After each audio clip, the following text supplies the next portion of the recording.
A bad day at the office for Inaki Williams. His side, a man down, 3 goals down, half time in a two-legged tie versus Manchester United. It was a night to forget for Inaki, whose team succumbed to a 3-0 defeat in San Mamens.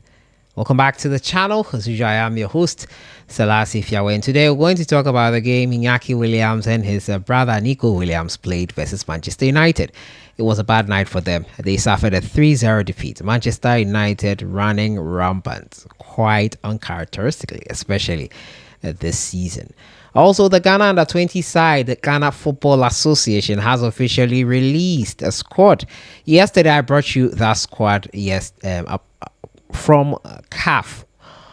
Went to the CAF official website and saw that the squads for all the countries had officially been finalized, except that for Ghana, the FA this morning, 24 hours to the game, as I said yesterday, they exhausted their time, have released an official squad. Not different from what they had presented to CAF and what we intercepted, but there are a few changes with the labeling. In total, there are 3 goalkeepers, 9 midfielders, and also 7 defenders, contrary to what was labeled in the squad that I brought you yesterday. Some of the players labeled as defenders are actually midfielders and vice versa. We'll look at all that today. As you subscribe if you haven't, click on that notification bell to get more updates. So we'll get into it, and the Under-20 Afcon is serving some interesting games.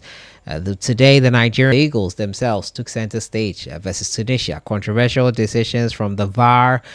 Kenya and Morocco served up an interesting and tantalizing fixture. It was fun to watch. We'll see what Ghana has to offer tomorrow. The Ghana Black Satellites will be in action tomorrow versus DRC at 6 p.m. GMT. That's the time Ghana will be facing a Democratic Republic of Congo. But before we look at the squad, tonight was a bad night for Inaki Williams versus Manchester United. He and his brother started in a game in which they were inviting Manchester United to what they called hell. You're inviting devils to hell. They should be used to any hellish situation, if you ask me. But Manchester United answered quite rightly. Against the run of play, they went into the lead, and what followed was a romping.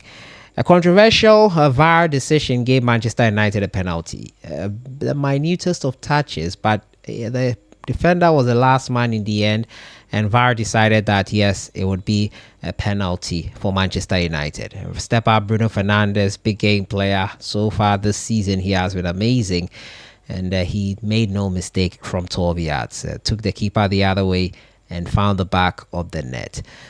Manchester United doubled, well, I have to say tripled their lead after, through the same Bruno Fernandes, a good interplay with his teammates, and he found the back of the net. And that was how it ended between the two sides in the first leg. Athletic Bilbao have a lot of work to do if they want to turn this around. It's not going to be easy. Manchester United will have one eye in the final. They'll go to Old Trafford, where Inaki and his team will look to fight back. Inaki Williams will have a night to forget. He had his chances, he had his moments, but it was not enough to help his side at least get a single goal here. 3-0 it ended, and Manchester United will be looking at an all-English final because in the other fixture as well, Tottenham Hotspur were running rampant. Unfortunately, they conceded a goal. But they should see it out when they travel away. But in football, anything can happen. Even with Manchester United at home this season, we've seen already they can falter when it matters most. But even the most pessimistic of United fans will be a bit optimistic looking at how things went in the first leg. Nico and Inaki, however, would have to lift their heads and spirits high to find a positive or silver lining in this loss. So Manchester United with the advantage heading into the second leg. The Ghana under-20 side will take center stage tomorrow. DRC versus Ghana at 6 p.m. GMT. Ghana will be hoping to be one of the 4 teams to make it to the semi-finals and qualify for the World Cup later on this year in Chile. Issues about squad announcements have plagued the media circles, but fortunately yesterday and today we got some semblance of a squad list named, and this is the official squad list that has been named by the FA. Yesterday we brought you the one that was presented to CAF. The labeling was a bit wrong, but here we have it. As I said at the start, we have 3 goalkeepers, we have 9 midfielders, 7 defenders, not 4 defenders as we were looking at yesterday. If you compare or juxtapose the list that I brought you yesterday and today, you see that not much difference, just a few players that have still the squad is being final. Well, now it's finalized a day to the game. Just a few issues that needed to be sorted out, but this is your official list from the Ghana Football Association. 24 players in total have been invited for this all-important tournament, the Under-20 Afcon, and no differences with the goalkeepers. Gideos Osiako, he plays for Dreams FC. He should be the number 1 in post.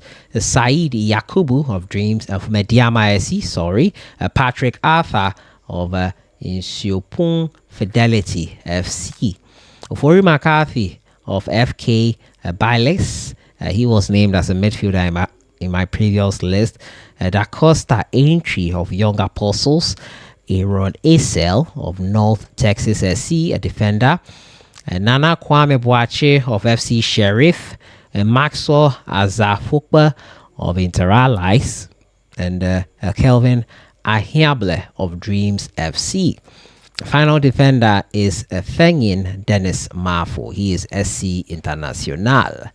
And now for the midfielders, Ishmaelado of Heart of Lions, Hayford Edu Boahen of Cheetah FC, Abdul Hakim Sulemana of Rendes FC, Joseph Edu of FC Sanatatia, Michael Ama Mahama of Nice Ibrahim FC. I think that's the son of Ibrahim Mahama. Emmanuel Mensah of Sogdal FC, and Andrews Ejabing of Real Sociedad. Lord Afrifa of FC Sturm Graz is also a midfielder named here. Abdulaziz Issa of FC Barcelona, Barca Athletic as they are called. For the forwards, Jerry Efrie of CD Lugo. I've told you about his situation already.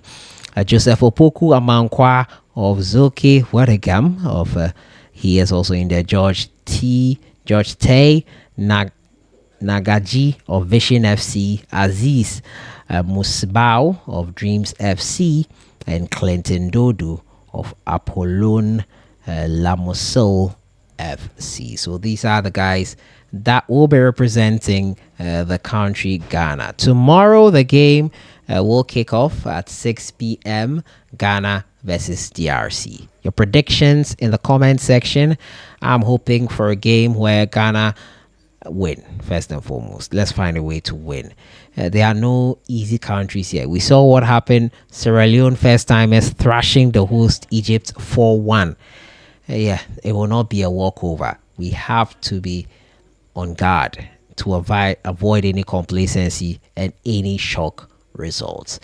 And that is how I end today, talking to you about the Ghana Under-20 squad, previewing also the game tomorrow versus DRC, a game in which I expect Ghana to get all 3 points and avoid some bit of complacency, which is set to come in. Ghana will take on Senegal 3 days later before they finish it off with Central African Republic. Most of our games are in the evening, but I think the last game versus Central African Republic is at 3 p.m.